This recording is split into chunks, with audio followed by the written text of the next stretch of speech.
kan niatmu kan gitu. Jadi tetap disayang, tetap dikabulkan. Nanti kita rubah ya ndak apa-apa, ndak kita rubah ya ndak apa-apa. Tetap begini kita terus ndak apa-apa, asalkan fondasinya kita perbaiki. Jadi oke, kita pakai aja frame tadi bahwa 4 itu tidak merupakan stratifikasi. Tidak ada arek iki syariat iki cek butuh sembahyang iki nek iki wis marifat rek. Marifat itu gak perlu sholat. Ke apa naik hajinya apa jenenge? Naik haji di mana aja. Karena Baitullah itu di mana saja. Apa terus kalau Anda keluar dari Masjidil Haram, dari Ka'bah yang disebut Baitullah terus Anda meninggalkan Baitullah? Tidak. Karena dimanapun Anda bersujud, di situ Baitullah, di situ adalah rumah Allah, di situ Anda bertatapan wajah dengan Allah. Dan jangan pakai ilmu dunia, sebab kalau pakai ilmu dunia Anda bingung. Kalau pakai ilmu dunia kan kapan Allah di depanmu menjadi antallah, kapan Allah di sampingmu menjadi huwallah, kapan di dalam dirimu menjadi anallah.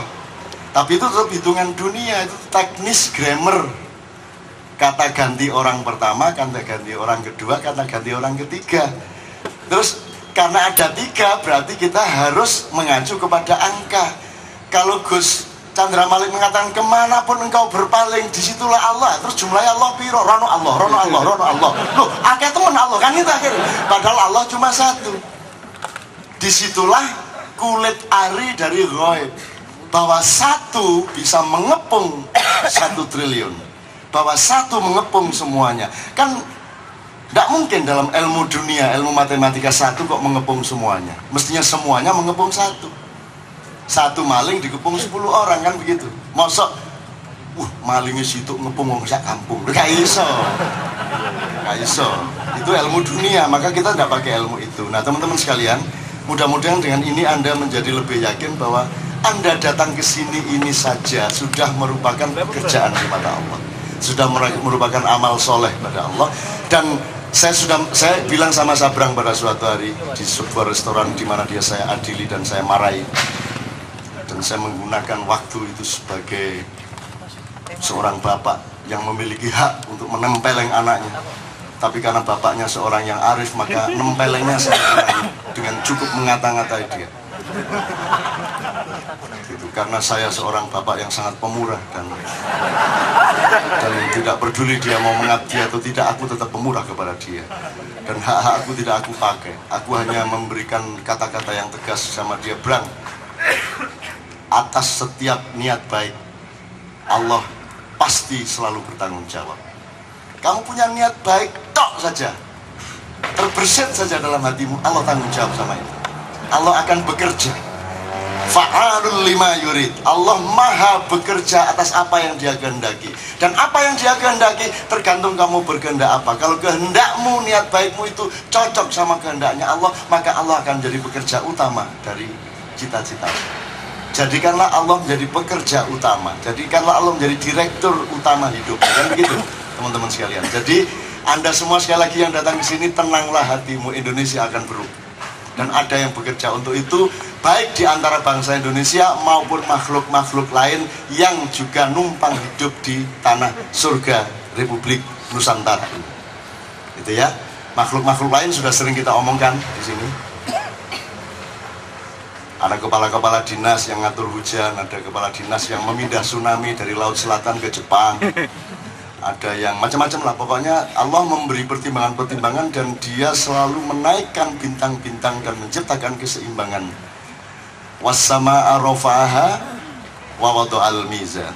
Itu teman sekalian. Nah, saya belokkan sekarang ke Ustadz Nur Somad, ke Cak Puji sama ke Kiai Nur PKI. Yang akhir-akhir ini kita gelari Kiai Tohar atau Kiai Toto Raharjo, yang dia sendiri menyebut dirinya Gus Dop karena semua orang pakai Gus, dia juga tidak mau ketinggalan, dia juga namanya Gus Dop. Dop diambil dari kata dobol. Ini ceritanya teman-teman sekalian, ini biar cerita aja. Cak Puji, Cak Mas Toto sama teman-teman sekitar 20 orang, 25 orang itu bertandang ke Sulawesi karena kita punya jamaah ma'iyah yang sudah lama kita tidak kontak dan kita datangi, yaitu di daerah Mandar, kira-kira 350 km dari Makassar, itu ngelewatin tempatnya beliau nih di Pinrang. Terus kita di sana 3 hari dan kita lakukan segala macam. Kemudian satu, transfer nilai-nilai Ma'iyah.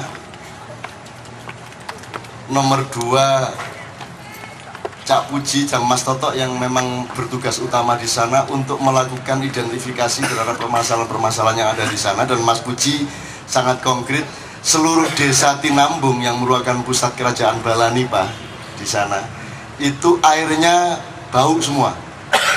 Jadi susah banget untuk mandi air bersih di sana. Jadi terus Cak Puji punya tugas untuk menangani perbaikan sanitasi, apa jenenge Cak ngono iku Cak? Sanitasi. Dan sekarang sedang diproses dan nanti saya akan datang lagi ke Mandar kalau air sudah bersih dan sudah enak. Dan kemudian Cak Puji juga melihat potensi-potensi yang dimiliki rakyat di sana dan seterusnya. Kita makyahan, kita segala macam lah. Dan yang jelas kita makan sangat berlebihan untuk 3 hari itu. Bayangkan Mas, jam 3 pagi ada undangan makan. Ya bagus ceritanya. Jam 3 pagi kita masih ada undangan makan. Dan kita makan banyak. Itu sak rumah panganan kabeh. Kok pindah rumah panganan kabeh. Nah ada banyak cerita-cerita dan beliau nanti saya minta untuk cerita sambil kita kaitkan dengan kita harus menciptakan maghrib kita sendiri agar cepat kita sholat malam kemudian kita mendapatkan pagi yang ceria. Kan begitu. Nah, dalam konteks Mandar saya kira sangat banyak Cak Puji bisa ceritakan termasuk Mas Toto. Dan saya sendiri Ustadz, saya ingin laporkan kepada Anda, saya mendapat sapaan dari Allah yang menurut saya sangat luar biasa. Jadi begitu 30 menit kita mau sampai ke Tinambung, kira-kira sampai di tempatnya Imam Labeo, itu kira-kira 30 menit lagi udah Pambusuan ya, itu sampai di Tinambung. Itu kita mendengar kabar bahwa Munirah itu anaknya Mas Amru. Mas Amru itu seorang jamaah Ma'iyah generasi pertama tahun 80-an di sana. Itu meninggal dunia. Jadi begitu kami sampai di sana, kita sholat-sholat, cuci muka, minum kopi, langsung kita takziah ke tempat Mas Amru yang anaknya meninggal. Besok paginya kita antar ke kuburan. Saya ingin katakan sama Anda, ini anak dulu waktu lahir, dia lahir, saya datang. Jadi saya yang mengadani dia, si Munirah ini. Terus dia mati, saya datang. Sehingga saya yang mengadani dia waktu dikuburkan. Ini kalau diatur dengan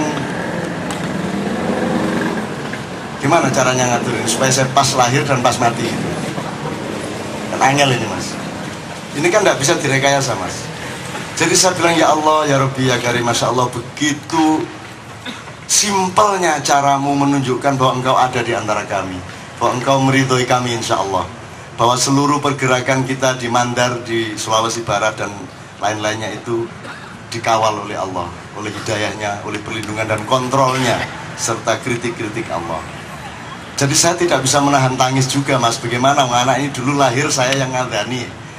Lu kan kalau saya terlambat sehari kan dia sudah terlanjur diadani orang. Kalau saya terlambat 1 jam kan sudah terlambat saya. Enggak, itu pas. Meninggalnya juga gitu. Menjelang saya masuk ke desa itu dia meninggal. Sehingga saya yang ngurusin gitu loh. Jadi ini Tuhan ini Masya Allah. Kalau godain kita Masya Allah. Ya Allah, aku berlindung dari godaanmu sendiri ya Allah. Tapi godaan Allah beda sama godaan setan. Sudah pasti godaan Allah, godaan kreatif, godaan untuk godaan untuk takarrub, godaan untuk menemukan kembali Allah di dalam diri kita. Karena setiap orang harus menemukan Allah terus menerus di dalam dirinya. Allah, setiap orang harus menemukan subuhnya agar dia bisa menemukan maghribnya. Dan hanya orang yang bisa menemukan maghribnya yang akan menemukan subuhnya kembali. Kan begitu kira-kira kalau kita pakai judul pada hari ini. Nah, Indonesia teman-teman sekalian sudah sangat dekat dengan maghrib. Anda akan saksikan siapa yang akan jatuh, Anda akan saksikan siapa yang akan dibuka, Anda akan saksikan siapa yang harus membayar banyak kepada keuangan bangsa Indonesia. Anda harus akan menyaksikan berbagai macam strategi-strategi untuk supaya tetap selamat perubahan yang kita lakukan untuk bangsa Indonesia. Saya tidak akan